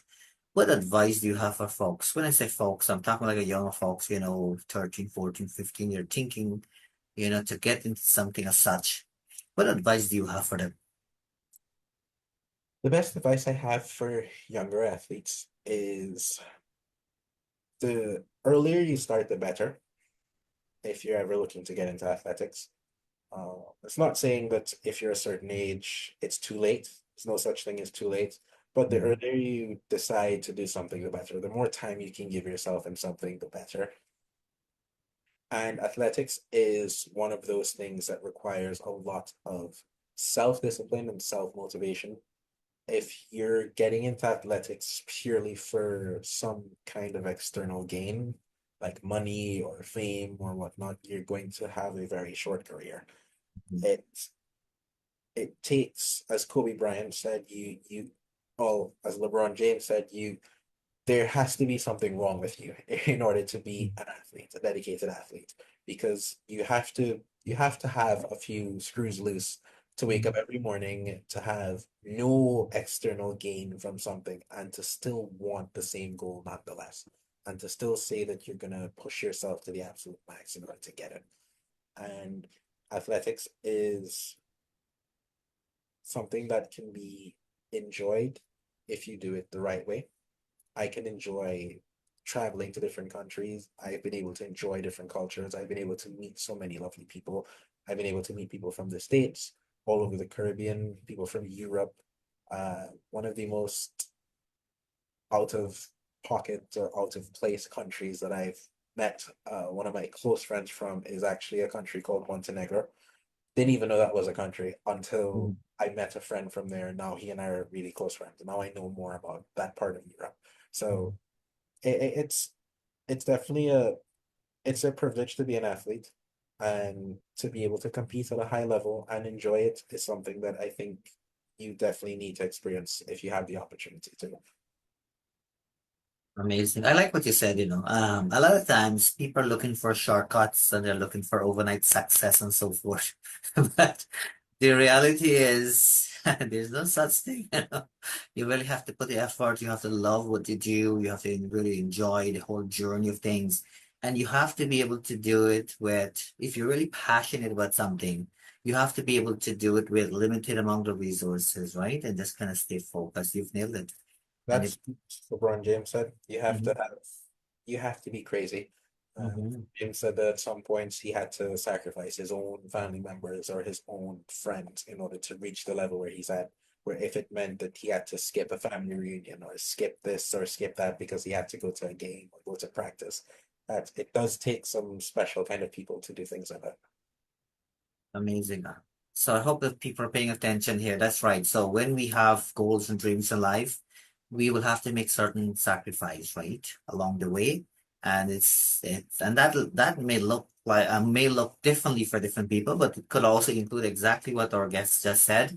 It could be that we might not be able to be, available to attend all of the functions and events and so forth that we are invited to and so forth, right? So I hope that folks are listening and learning as well too, because it is true, right? Because sometimes if people don't understand, the certain things that can cause conflict as well too. Right. But Delroy, I want you to know that I really enjoy having you on here, and you've really give us more than what we bargained for. I have more knowledge of you now in terms of your love and passion for the sports, which is awesome. Thank you. You and I know you've kind of said it in different ways. You and I know that life is not a smooth journey, right? It's kind of like the water in the sea, right? It's not always smooth. There's something, we have a lot of waves and so forth and things of that sort. Despite the fact that we all have challenges in life, though, and your father is a really good person who can answer this question, and hopefully I will have the opportunity to ask him directly. But despite the fact that all of us go through challenges in life, there are things we can look back and be grateful for. What are some of the things Delroy is grateful for in his life? In terms of my challenges or in general? No, in terms of in general, despite the fact that you may have had some challenges, I'm assuming though, that's assumption by the way, that you've had some challenges, and challenges look differently for different people. So I guess what I was trying to say that despite the fact that all of us have challenges in life, right? Regardless of what they may be, we can still look back and be grateful for so many different things. And trust me, this one, I pay keen attention to what you were saying, and you already pay your gratitude responding, and you've said so many things.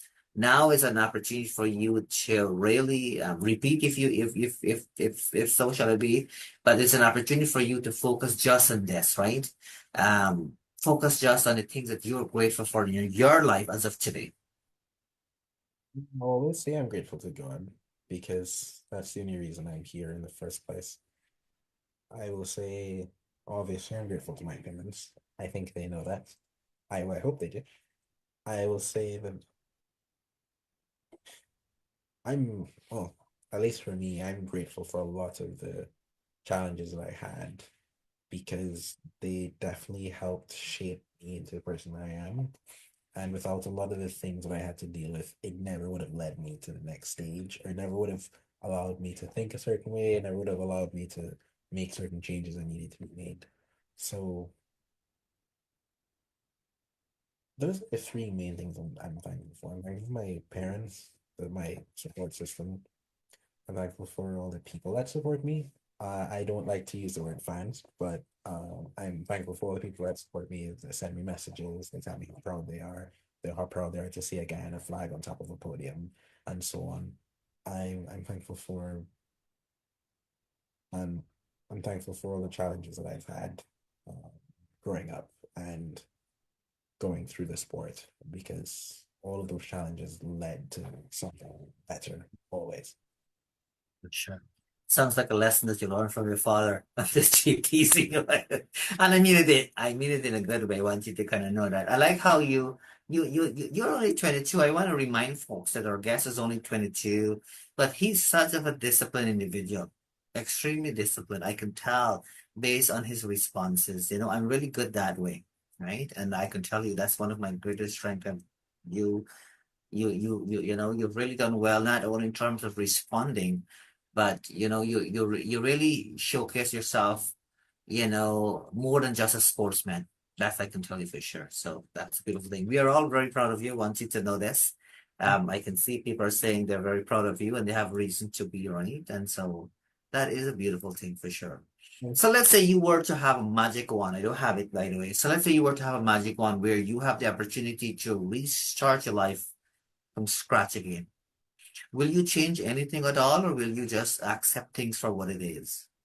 knowing what you know now, because you're more knowledgeable now than you were 10 years ago, for example.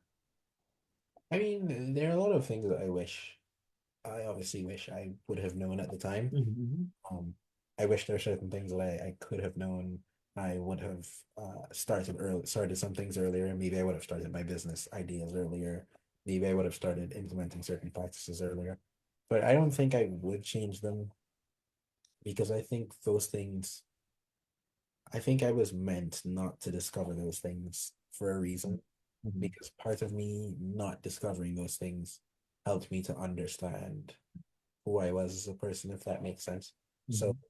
because I didn't have the idea to start a business at the time, that was the reason why I was so into biology, which led me to discover that I was more into business, which led me to Mhm. discover that I wanted to do, Mhm. which led me to discover all those things. So I I think at the time, if I was younger and I started a lot of the things that I did now, I would not have been as mature.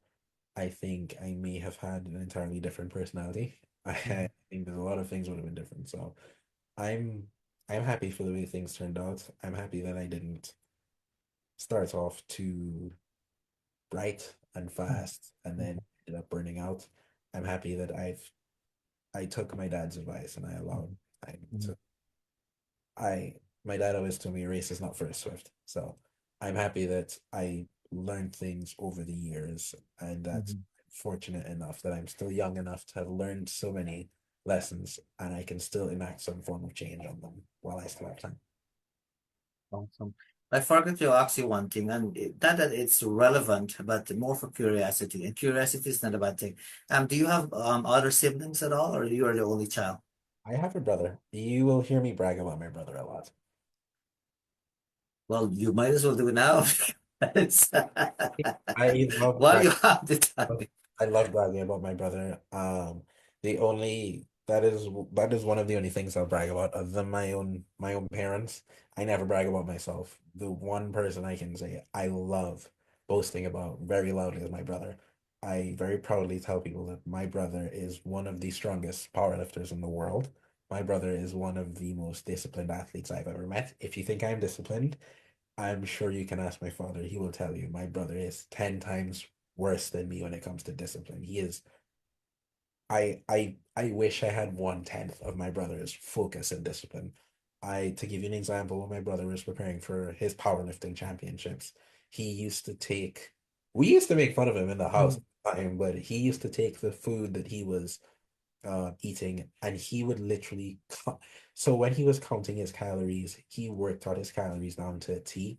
So he began counting the amount of pieces of crackers that he would eat. He began measuring to the nearest millimeter how much tea he would drink. He began measuring to the nearest gram how much food he would eat. And he began doing that every single day so that he would be able to maintain a certain weight when he was training. He began eating the same thing every morning, day in, day out for years. My brother had the same breakfast and the same dinner every single day. And without fail, he did it every single day, whether he was sick, whether he was training, whether he was not. And he managed to maintain his weight and whatnot. And then unofficially, my brother broke the world junior record for the deadlift. He deadlifted 732 pounds and I believe he only weighed less than 170 pounds when he did it. And I could go on and on about my brother, and he's since gotten even better, even stronger, and he's still been doing well in his powerlifting stuff. And I know he's still very, very, very disciplined when it comes to the way that he trains. Amazing.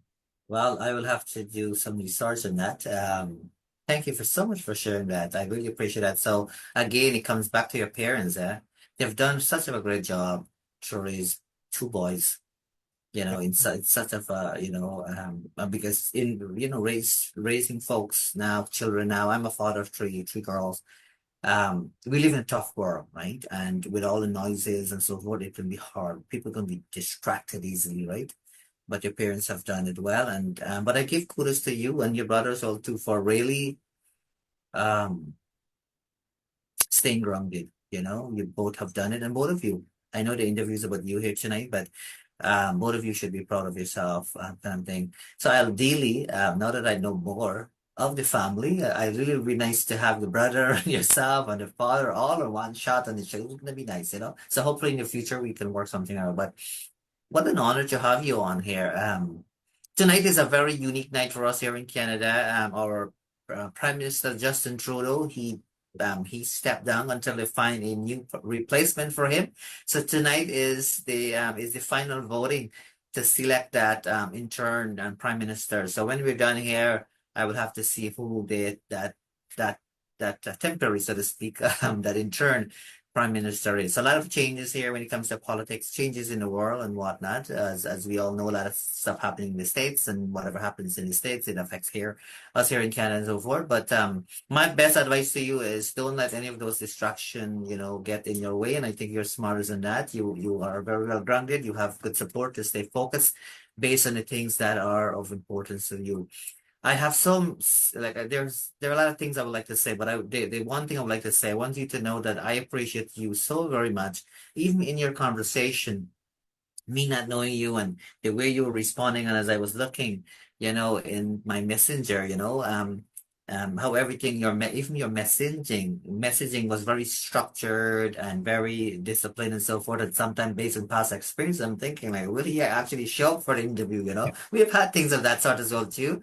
And when you said I'm here waiting, sir, I think that was powerful. I really respect you a lot for how you handle yourself and the respect you have for people and for myself and what you've shared here. I'm forever grateful for this moment.